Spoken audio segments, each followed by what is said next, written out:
Well, it's all gone well for Everton and for Carlo Ancelotti so far this season. Wins in their opening 2 games. One of the things that I read about Everton was a comment from a fan who said, Everton look like fun. Yeah. Fun is so underrated in football. Not by you. You're saying this to the wrong person. We have fun. We have fun. Me and Mike have fun. But, you know, it's taken its time to get to where they are now. And Mashiri, as we've seen, Mashiri, he's not afraid to put his money where his mouth is, and he's done that.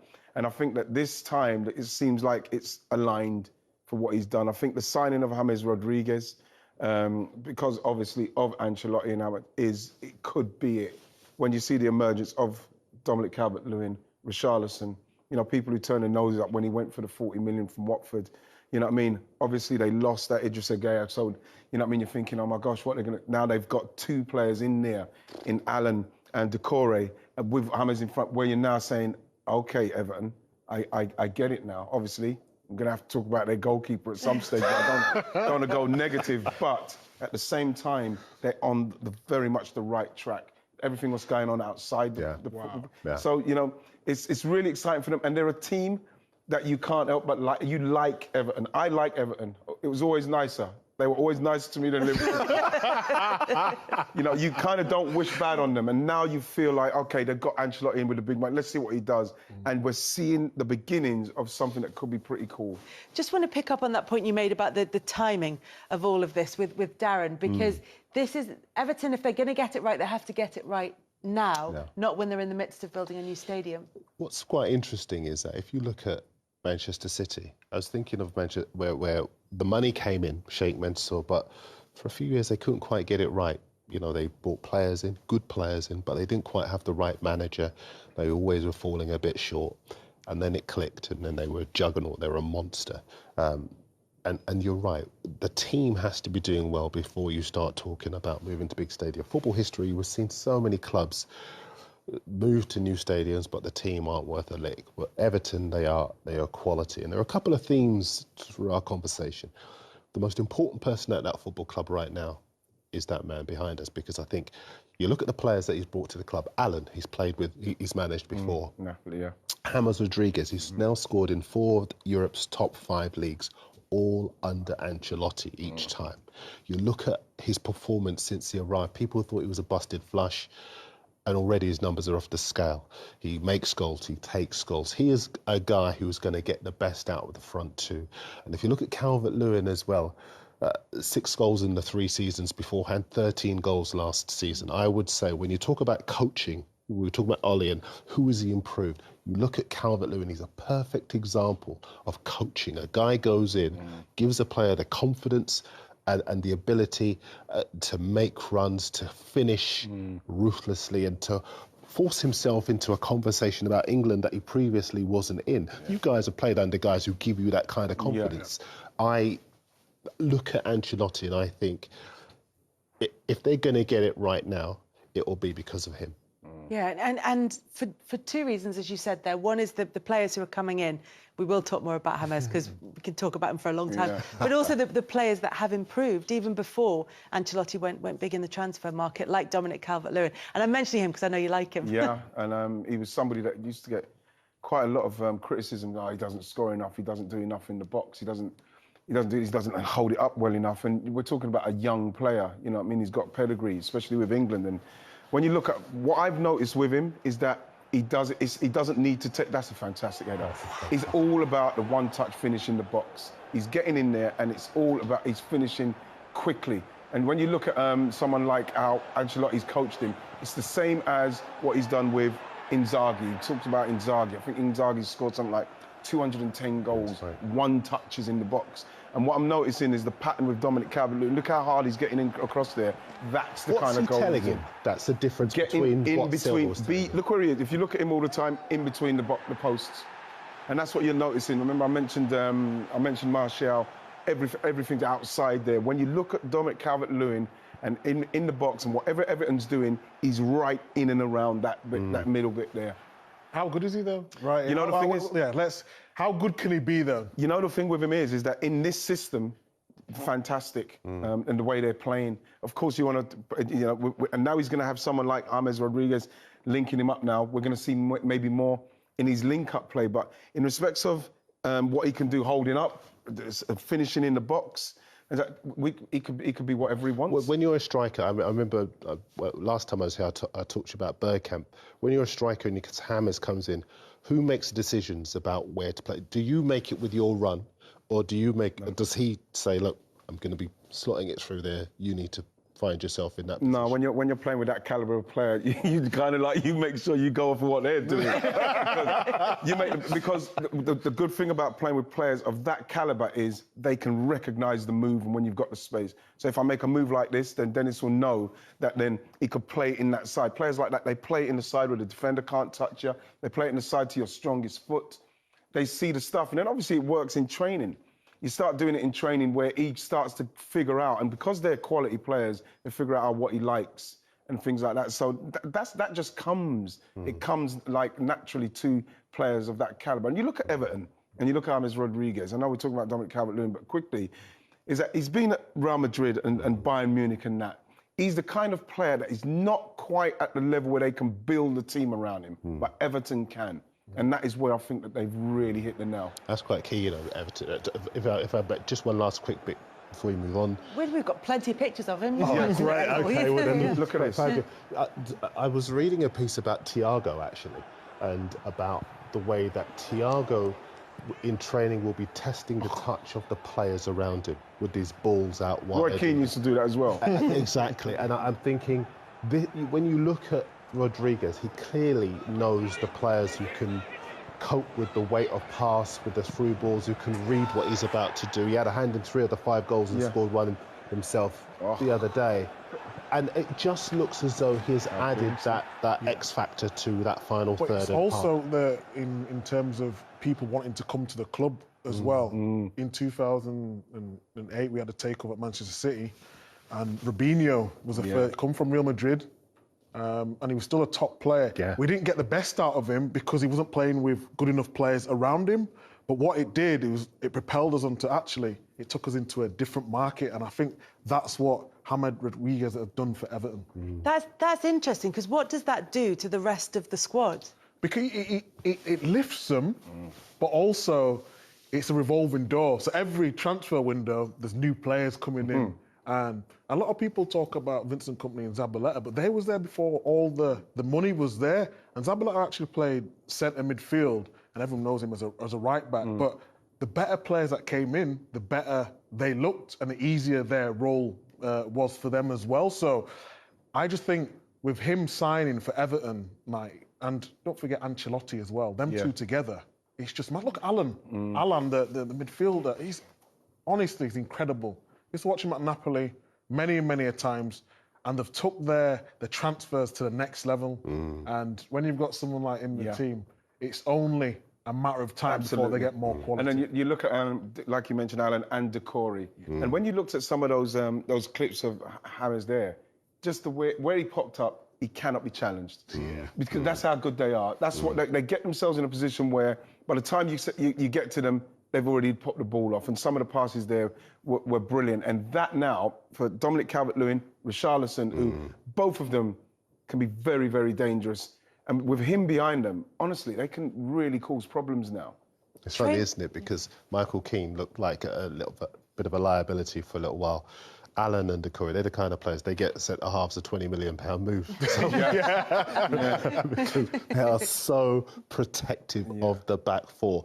I do think, sadly, we do have to talk about the goalkeeper, because if we're going to be critical of De Gea and critical of Kepa, then we have to be just as critical of Pickford. And I think Pickford is making too many mistakes for a club that aspires to be in the top 6. And so he has a decision to make about Pickford. Does he stick with him, or does he go out and get another more reliable goalkeeper? And then you look at Lossell. Like Lossell is there from Huddersfield. He's done pretty well. 10 clean sheets in his time. And again, I don't know how I deal with being a number 2 goalkeeper, because you're watching the number 1 mess up on a regular basis, and you're still not getting a look in.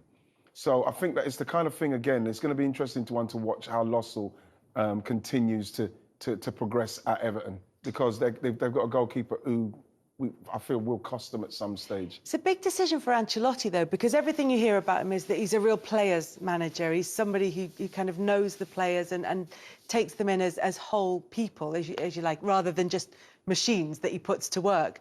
And if he does drop Jordan Pickford, if he isn't his #1 goalkeeper, that could be his England career at risk as well. Yeah, it's a tough decision, isn't it? But I watched him in the cup against Fleetwood, and he was awful.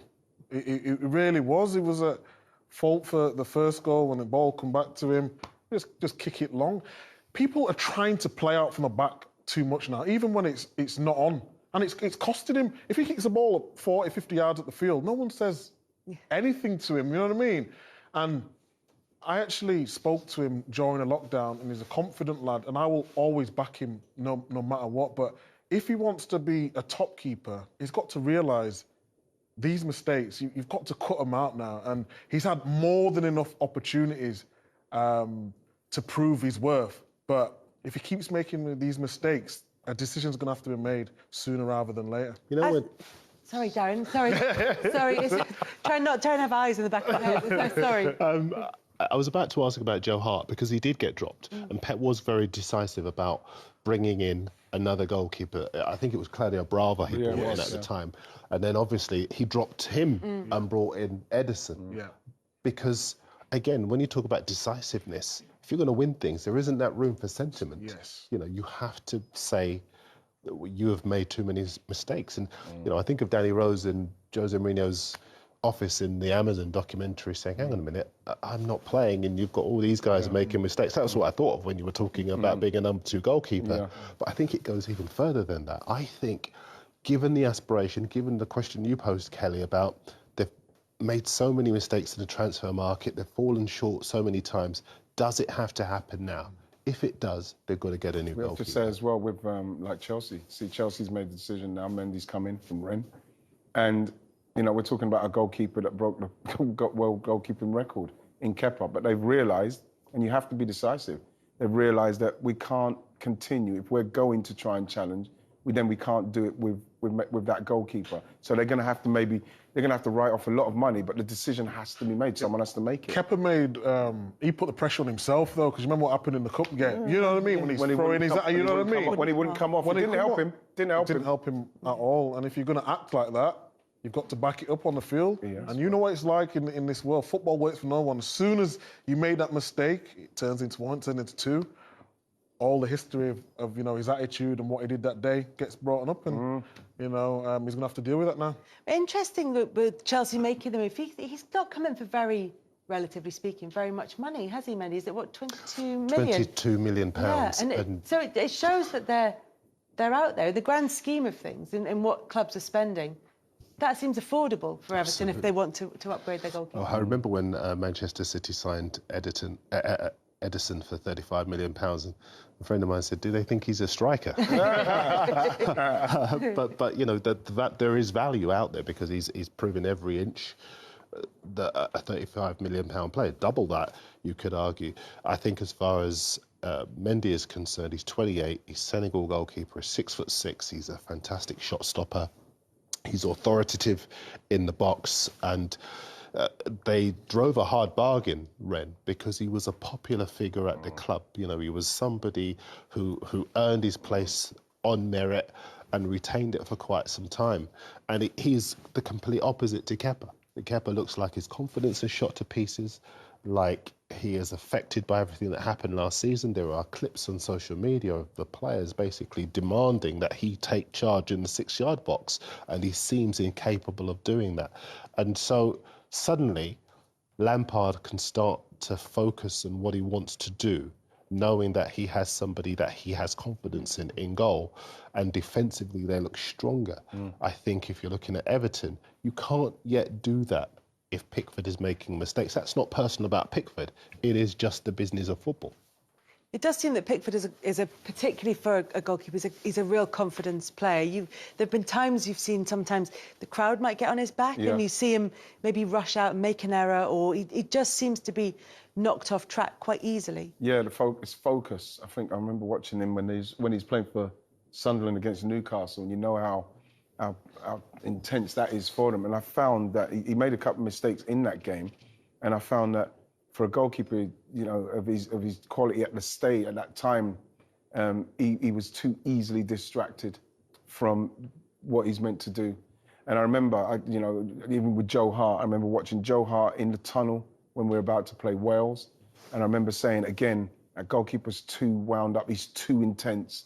And I always bring it back to Dave Seaman, how calm he was all the time.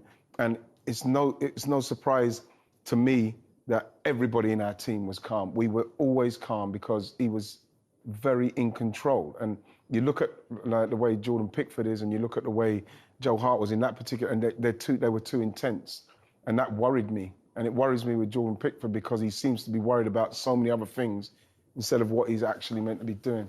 I think it's social media though, Ian, as well. You know, when I was first coming through, it was papers, you know, you're looking through, marking the papers. What was Darren giving me? He's only giving me a 5. But now, Twitter can destroy someone's confidence like that. You could not even be looking for something. Yeah, they could piece it just pops up. Piece all the stuff You know together. what I mean? And I feel like sometimes, especially with Joe Hart, I don't know Pickford too well.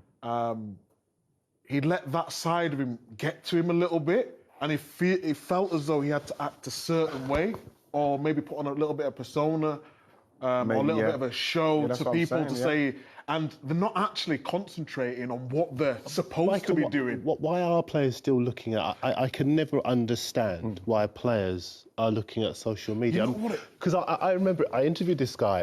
It was a gymnast actually, ahead of London 2012, and he said, "Look, 3 months before I perform, I never look at social media because one comment out of place can affect your confidence. And yet you guys are coming into your dressing room and looking straight at social media, knowing that there are people who will just be hammering you. Presumably, even if they didn't look, somebody would tell them. That's what I mean, yeah. You know, you got your it. friends. We're all in a group chat with our friends. Oh, you didn't have a very good game, or look what they're saying about you. You know, you I thought such and such was out of order. Yeah, exactly. It's just, you know, so I didn't want to see that. Such as yeah, that's what it does. And it's just, no matter how you try hide it, unless you don't have a phone or you don't, you know, you don't have any contact with anybody, you will see it somewhere. You know, even indirectly. You manage to... But also, presumably, footballers are on social media for the same reasons that the rest of us are as well, which is to follow news stories and to get feedback. Yeah, but, not just about themselves. No, it's not just an ego trip. No, it's not just an ego trip. But at the same time, you know, whatever happens, you always want, for some reason, it's almost like the scab that's not ready. You know what I mean? You kind of pick at it because you feel... I wonder what they're saying. You can't help that. It's very difficult to know that something's out there, and I remember I've come from before Michael. It was all about the papers and you finding out what they're saying. And Graham Taylor used to say, "Do not read them." I don't know how I'd get on in this time because it's so readily out there. You cannot actually get away from it. I feel for the players right now. Yeah, and like we say, it can have a detrimental effect on their confidence, which is what. We don't know that that's what's been happening with Jordan Pickford, but we have seen that his performances have dropped off. It is only one of the few low points. I mean, it's not even, you know, it's one of the few concerns for Everton in terms of how they approach this season, because everything else just seems to be slotting into place perfectly, doesn't it? Honestly, it looks like a different team. They've won 4 out of 4. I think they go into the weekend's game with confidence sky high. But although it's the only thing, it's a key thing, isn't it? Because I think if the other areas of the team are functioning well, but you've got a goalkeeper whose mistake, and I think back to Kepa, because I was at Chelsea against Crystal Palace. Chelsea scored a couple of goals early and they were cruising. Kepa makes a mistake, and suddenly they're scrambling for the points, and that's how quickly it can turn. And I think there is the potential for that to happen with Pickford this season, and it could destabilise them. It's quite interesting. The way that you're talking suggests that this could almost be one of those key moments for Everton in terms of what their future looks like. With all the development coming up, with the outlay there's going to be from that, it's stick or twist with Jordan Pickford, and that could be what the next few years hinges on for them. Well, it's all about that decisive decision again, isn't it? Because, like we said, we mentioned Kepa and £71 million. Chelsea have just literally bought another goalkeeper because they thought, we're not going to twist with this. We're gonna go. No, it's fine. We're not going to stick with this. We're going to twist with this simply because. Don't play pontoon, do you? That's what we're gonna. No, I don't actually. No. But like, it's like I agree with Darren in the sense of if they're going to where they want to go, at some stage that decision is going to have to be made. They're going to have to get that goalkeeper in because can you imagine that everything's working on a pitch? James Rodriguez, like you mentioned, they attract those players, and then you still got the goalkeeper what's kind of dragging you back. The decision will be made. Liverpool threw Mignolet overboard because when it came to the crunch, they could have won the Champions League and didn't because the goalkeeper was the weakest link. Karius as well. I mean, I think when you have a goalkeeper that exudes the kind of confidence, Schmeichel, you know, when you played against him, you know, there are so many goalkeepers that we can think of who, as a last line of defence, were just so good that they gave the confidence to the rest of the team to go out and play. And Pickford isn't that guy right now. We don't know if Everton are in for a goalkeeper, but let's do sort of predictions. But let's talk about what their future could look like this season, with and without Jordan Pickford. If they stick, what could happen? If they twist, what could happen? Look, I don't want to write him off just now because we mentioned Joe Hart before. I thought he actually got replaced a little bit too soon because he didn't show him what, you know, he always made a decision. He can't play with his feet. With Pickford, he is making too many mistakes, but if you're going to replace him, you've got to get a top goalkeeper. You can't be messing around. You know, you mentioned lots of. Yeah, he's a good keeper, but he's at Huddersfield. You know what I mean? If they want to be going He'd be top busy 6, then. 24, yeah, top 6, top 4. Look, I think Everton. I'm going to say Everton 6th, Okay. 7th, Should be 6th and 7th. Yeah. Yeah, I think that's about right. Challenging for that, especially when we don't know who else they're going to buy because you feel that Everton will buy again. And if they have that kind of season where it feels like they might have, they've got the stellar player, they've got a young forward on top form, then I think they've probably they've got to be getting into Europe without a shadow of a doubt with what they're doing with the outlay. Oh, yeah, I'd agree with that. I think what the club are doing is they're backing Ancelotti, and Ancelotti's being very clever about his signings. He's going for players he's worked with before. So it wouldn't surprise me if he were to go for a goalkeeper he's worked with before, that he has confidence in. But if they do get another goalkeeper, 6, maybe higher. If they don't get a goalkeeper, 7th. There's be some big-name teams dropping out of the top 6 if Everton make it into there. Mind you, Everton, a big-name team in themselves, who are very much on the up. It's all feeling very positive around Everton, despite maybe a few bumps along the road. Coming up next,